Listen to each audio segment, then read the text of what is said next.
Bonjour, Frédéric Janvier, expert comptable. Nous parlons aujourd'hui de la gestion de trésorerie en cas de difficultés financières. Donc, c'est-à-dire comment sauver ton entreprise quand, malheureusement, l'argent ne rentre plus.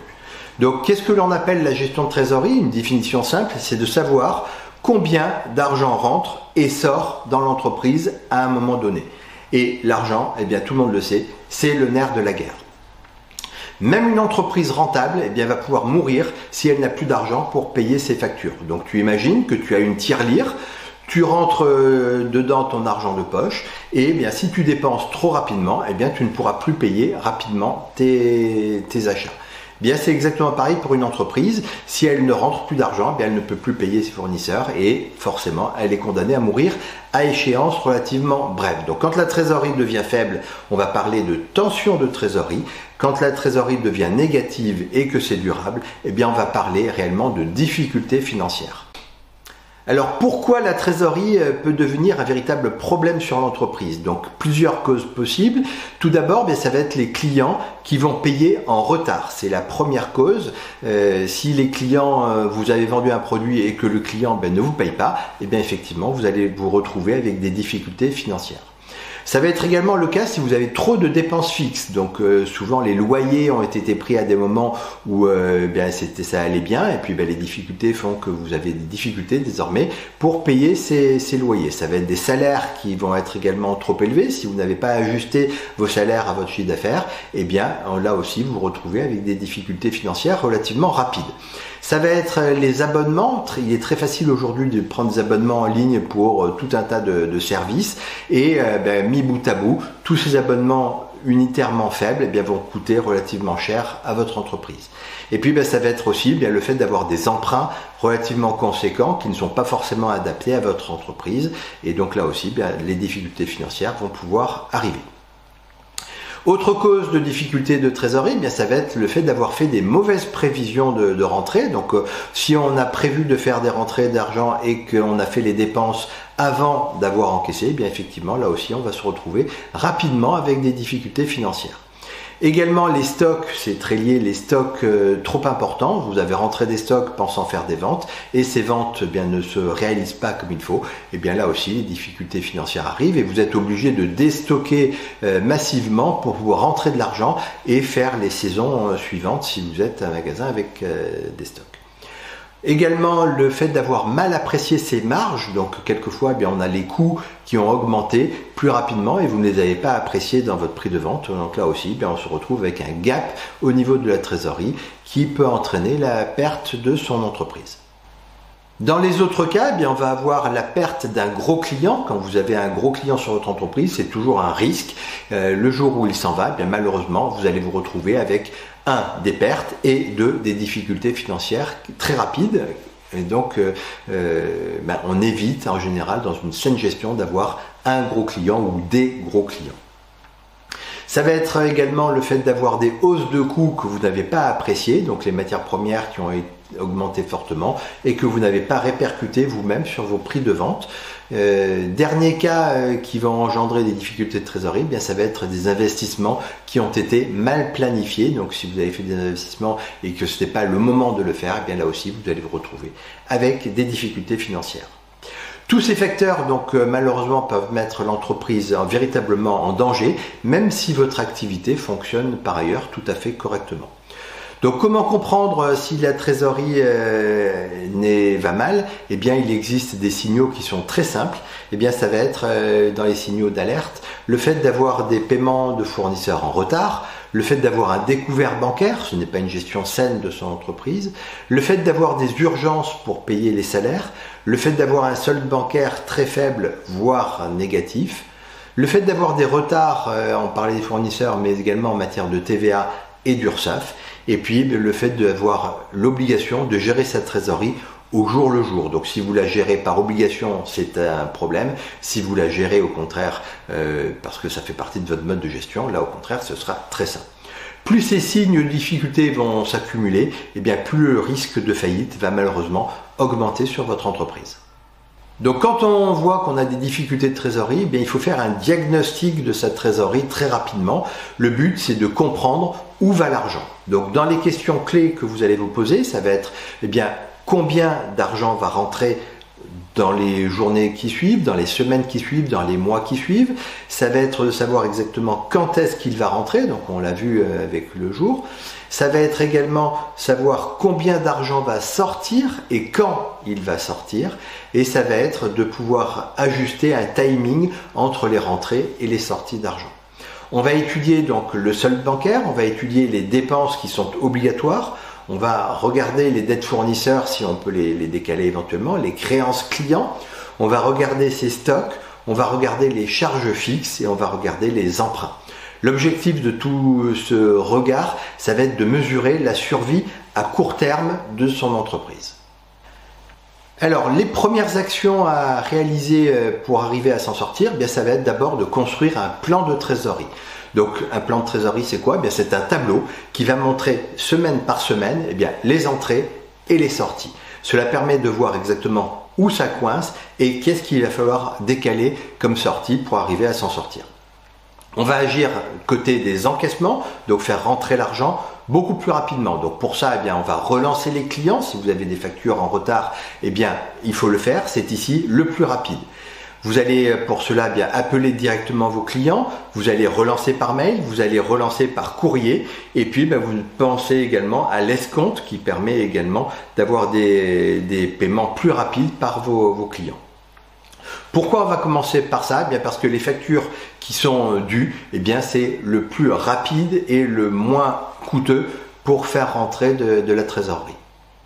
Ensuite, eh bien, on va pouvoir, lorsqu'il y a des ventes, demander des acomptes. Demander des acomptes avant la livraison, par exemple, vous demandez 30% d'acompte, ça va réduire effectivement là aussi votre effort de trésorerie. Vous pourrez arriver à vous en sortir ainsi plus facilement. Vous allez facturer également plus rapidement, donc si vous facturez dès le jour de la livraison, eh bien vous allez gagner quelques jours également au niveau de la trésorerie. Pensez également à la facturation automatique si vous avez la possibilité de le faire. Vous allez réduire également les délais de paiement, donc en exigeant un paiement à 30 jours grand maximum si vous avez des tensions de trésorerie. Et puis vous pensez également à mobiliser des créances, donc ce qu'on appelle l'affacturage, donc c'est souvent votre banquier ou des organismes bien spécialisés qui vont racheter vos factures clients. Ça vous permet d'avoir de la trésorerie beaucoup plus rapidement. Attention, il faut avoir une gestion saine au niveau de sa rentabilité parce que sinon, là aussi, ça peut être malheureusement le début de la fin. On a agi jusqu'à présent avec les encaissements, et bien on va agir maintenant avec les décaissements. Donc la première des choses à faire, ça va être de négocier avec ses fournisseurs. Donc le fait de payer plus tard ses fournisseurs, on va pouvoir réduire le montant des factures également et puis on va modifier les quantités. Si vous avez prévu d'acheter 100 et que vous n'achetez désormais que 50, les 100 suivants étant plus tard, bien là aussi au niveau de la trésorerie, ce sera beaucoup plus souple. Vous allez également penser à stopper les dépenses non essentielles, donc beaucoup d'abonnements que vous avez ne sont pas indispensables sur votre entreprise, et bien on n'hésite pas à les couper. Vous allez également réduire les locations si elles deviennent inutiles et puis vous allez faire en sorte de faire des actions marketing beaucoup plus ciblées avec un rendement par action beaucoup plus fort. Vous allez également penser à réduire vos stocks. Donc on était tout à l'heure dans ce qu'on disait, on achète moins en grosse quantité. Et bien ça joue également sur les stocks. On va espacer les acquisitions de stocks dans le temps. Dans les autres actions qui vont permettre de réduire les dépenses, on va geler les recrutements et ne pas augmenter trop les salaires.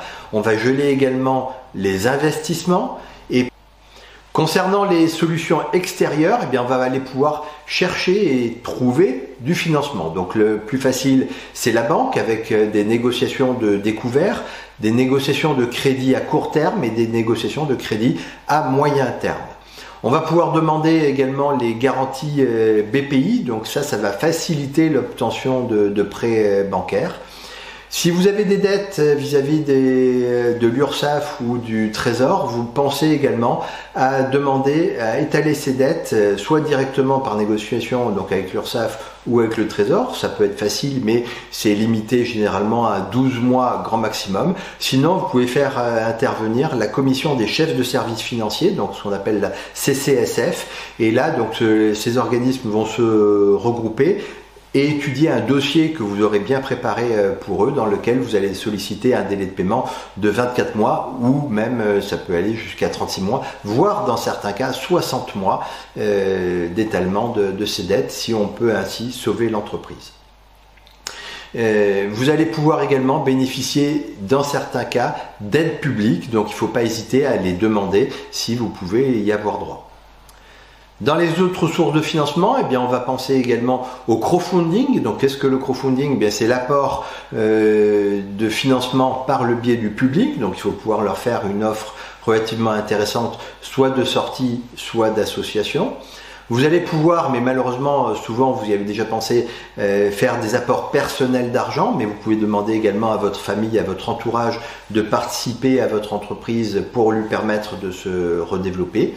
Et puis vous allez agir également sur votre modèle économique. Quelquefois le problème de trésorerie, c'est pas que un problème de trésorerie, c'est un problème également d'activité qui n'est pas suffisamment rentable et qu'il va falloir repenser dans un nouveau modèle. Donc pour ça, on va pouvoir peut-être augmenter ses prix si les marges sont trop faibles. On va pouvoir arrêter certains produits qui ne sont pas rentables. Et puis on va chercher à trouver des clients plus régulier, donc avec la mise en place d'abonnements, avec la mise en place de contrats récurrents. Le fait de changer d'offre, qui est un autre concept, ça va vous permettre de présenter moins de produits, mais davantage de services. Donc là aussi, vous avez moins de dépenses à faire et donc des rentrées d'argent qui seront relativement plus rapides. La communication pendant la crise, il ne faut surtout pas la rater, elle est essentielle, il faut donc très important, on ne se cache pas, on ne cache pas ses difficultés de trésorerie, on ne les cache pas vis-à-vis des banques, on ne les cache pas vis-à-vis de ses fournisseurs, on ne les cache pas vis-à-vis de ses salariés. Plus on anticipe et plus on avertit l'ensemble de ses partenaires des difficultés financières, plus les partenaires en question vont se montrer coopératifs. Au niveau des aides professionnelles, pour passer ce cap, le partenaire premier, ça va être votre expert comptable. Donc si vous n'avez pas d'expert comptable, pensez à le prendre. C'est lui qui vous aidera à mettre en place véritablement ces budgets de trésorerie qui seront indispensables pour tout le monde. L'expert comptable va vous permettre de diagnostiquer vos difficultés de trésorerie, il va permettre de négocier avec la banque si besoin, il va négocier avec les impôts et avec l'URSSAF et il va vous préparer des plans de trésorerie et des plans d'appurement de vos difficultés financières. Deuxième partenaire, ça va être l'avocat. Si vous avez besoin de procédures judiciaires, c'est le premier partenaire là aussi. Et puis, en cas de grosses difficultés financières, on va penser à l'administrateur judiciaire. Donc, il va pouvoir mettre en place ce qu'on appelle des procédures amiables de recouvrement. Donc, l'avantage, c'est que vous n'êtes pas en dépôt de bilan, mais vous allez pouvoir, grâce à son intermédiaire, négocier avec l'intégralité des fournisseurs et des partenaires des délais de paiement qui, souvent, pourront leur être imposés par le tribunal. Dans les cas les plus difficiles, les cas de crise, on va dire de crise sévère, vous avez la possibilité de faire nommer ce qu'on appelle un mandat ad hoc. Donc c'est de l'administrateur judiciaire, je vous disais, qui va aller négocier avec l'intégralité des fournisseurs. Mais là, ce sera dans le cadre d'une procédure bien spécifique organisée par le tribunal de commerce. Et donc même s'il n'y a pas de dépôt de bilan, il y a l'obligation de participer et de répondre à cet administrateur judiciaire. Vous allez pouvoir rentrer également dans le cadre de procédures de conciliation, c'est-à-dire que c'est de trouver des accords avec vos principaux partenaires avant la faillite de votre entreprise. Vous avez la procédure également de sauvegarde, donc qui va permettre de geler les dettes de l'entreprise tout en continuant l'activité, et ce plan de sauvegarde va pouvoir se mettre en place jusqu'à une durée de 10 ans, donc ce qui est relativement intéressant sur votre entreprise. Dans les autres actions, ça va être le redressement judiciaire. Donc là, ce n'est plus dans le cadre d'un mandat en accord avec ses principaux fournisseurs. Là, ça va être imposé directement par le tribunal. Donc tout d'abord avec une période d'observation dans laquelle le tribunal va regarder si votre entreprise est viable. Et puis ensuite, vous aurez un plan qui pourra aller jusqu'à 10 ans. Mais cette fois-ci, ce ne sera plus dans ce cadre amiable, ce sera un cadre directement imposé à vos principaux fournisseurs. Et puis bien en cas malheureusement bien où la situation n'est pas réparable, eh bien ce sera la liquidation judiciaire de votre entreprise. Il ne faut pas hésiter à y aller trop vite. Si vous déposez le bilan trop tard et si vous demandez une liquidation judiciaire trop tard, ça peut être une responsabilité de vous qui peut être engagée en tant que chef d'entreprise. Pour conclure, donc quand on rencontre des difficultés de trésorerie, ce qu'il ne faut surtout pas faire, c'est attendre. C'est de cacher les problèmes à sa banque. Ne pas faire de plan de trésorerie. C'est essentiel de faire ce plan de trésorerie pour savoir où on va. Si on ne sait pas où on va, eh bien on est sûr de ne pas y arriver. Il faut payer certains fournisseurs au hasard? Non, ça non plus on ne le fait pas. On va cibler véritablement ces fournisseurs. C'est également faire comme si de rien n'était, c'est-à-dire faire l'autruche, mettre la tête dans le sol et ne pas voir les problèmes. Là non plus, ça ne les résout pas. Et puis, bien, dernière chose, il ne faut pas hésiter à demander de l'aide. Donc c'est de l'aide auprès de ses fournisseurs, auprès de ses banquiers, auprès de ses amis, auprès de ses associés, auprès de sa famille. Voilà. Vous avez des questions concernant vos difficultés éventuelles de trésorerie, vous n'hésitez pas à contacter le cabinet, c'est avec plaisir que nous vous renseignerons et nous vous aiderons à passer ce cap difficile. Vous avez apprécié cette vidéo, eh bien vous la likez, vous la partagez très largement autour de vous auprès des chefs d'entreprise qui pourraient en avoir besoin. Et pour ne manquer aucune actualité, eh bien vous n'hésitez pas à vous abonner. À très vite, au revoir.